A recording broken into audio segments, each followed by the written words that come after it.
আমি দর্শকের রেসপন্সের ব্যাপারে আশাবাদী। আমার সময় লাগার আর একটা বড় কারণ আমি আসলে এখনো বলিই নি। শিল্পী আসলে কখনো স্যাটিসফাইড হবে না। না ভাবাই নেই। কারণ আমাকে এভাবেই চলতে হবে।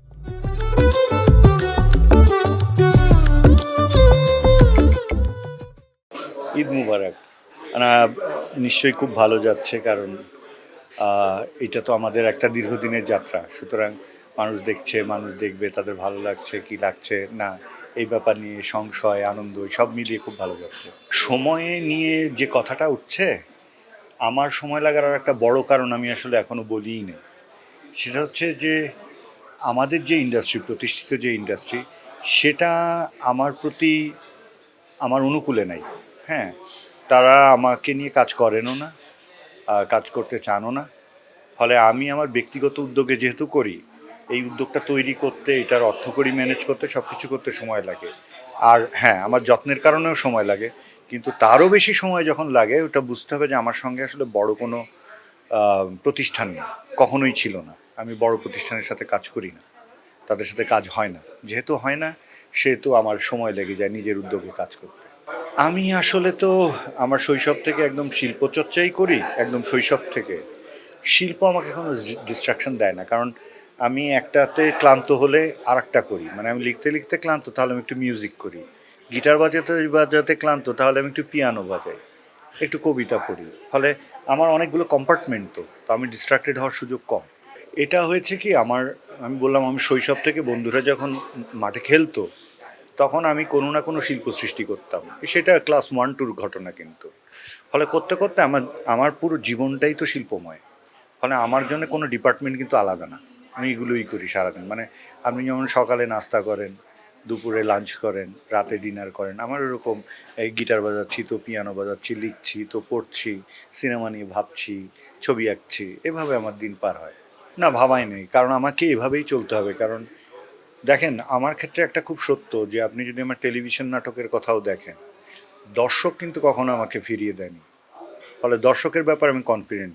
আমার যত দুর্বোধ্য কাজ তত বেশি জনপ্রিয়। যেমন যে জীবন ফড়িংয়ে এত দুর্বোধ্য, কিন্তু এটা সর্বাধিক জনপ্রিয়। তার মানে দর্শককে দোষ দিয়ে লাভ নেই। দর্শক কিন্তু আমাকে কখনো ফিরিয়ে দেয়নি।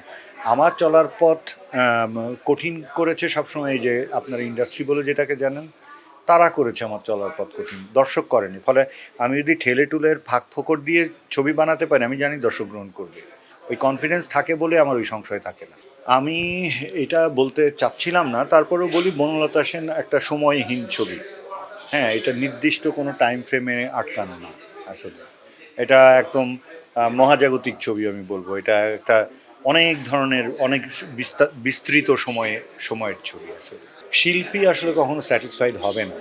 এখন তারপরেও আমাদের সামর্থ্য অনুযায়ী, বিশেষত অর্থনৈতিক সামর্থ্য অনুযায়ী যতটুকু অ্যাচিভ করা যেতে পারতো, তার কাছাকাছি যাওয়া আসলে গেছে। ফলে অসন্তুষ্টি নেই সেই অর্থে। দর্শকরা তো ওদেরকে একদমই নতুনভাবে দেখবে, জুটি হিসাবেও নতুনভাবে দেখবে, আবার এই চরিত্রের রসায়নেও নতুনভাবে দেখবে। সুতরাং মানুষ তো নতুনে অনেক বেশি আগ্রহী হয়, কৌতূহলী হয়। সেই জায়গা থেকে নিশ্চয়ই ভালোভাবে দেখবে।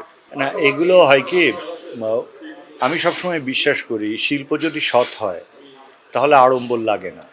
ফলে এই জন্যে এই ছবিতে অত আড়ম্বর আমরা দেখাতেই চাইনি। সেটা হয়তো কাজ করেছে, কারণ সততাটুকু ছিল। এই জন্য আড়ম্বর রাখতেই চাইনি। এই জীবনানন্দ দাশের ব্যক্তি জীবনের সিম্পলিসিটিও কিন্তু তাকে এই এই অনন্য উচ্চতায় নিয়েছে। ফলে আমরাও সেটাই করেছি। আমি দর্শকের রেসপন্সের ব্যাপারে আশাবাদী। হ্যাঁ, তো এই সিনেমাটা নিয়ে যদি সবাই ইতিবাচক থাকে, কোনো বাধা বিপত্তি না আসে, অনাকাঙ্ক্ষিত বাধা বিপত্তি না আসে, তাহলে এই ছবিটা তো কাজ করার কথা। আমি দর্শকের ব্যাপারে, কারণ আমাদের এই পর্যন্ত যত প্রমোশনাল মেটেরিয়াল আমরা শেয়ার করেছি, কোথাও আমরা দর্শকের উচ্ছ্বাস কম পাইনি। ফলে আমরা তো আশাবাদী হতেই পারি। না, দর্শকদেরকে আবারও ঈদের শুভেচ্ছা। আপনারা জানেন বনলতা সেন আমরা কি দীর্ঘ পরিশ্রম করে বানিয়েছি। এই ছবিটা দেখবেন, পাশাপাশি যতগুলো বাংলা ছবি হলে আসছে সবগুলো বাংলা ছবি দেখবেন বলে আশা করছি। সবাইকে আবারও ঈদের শুভেচ্ছা।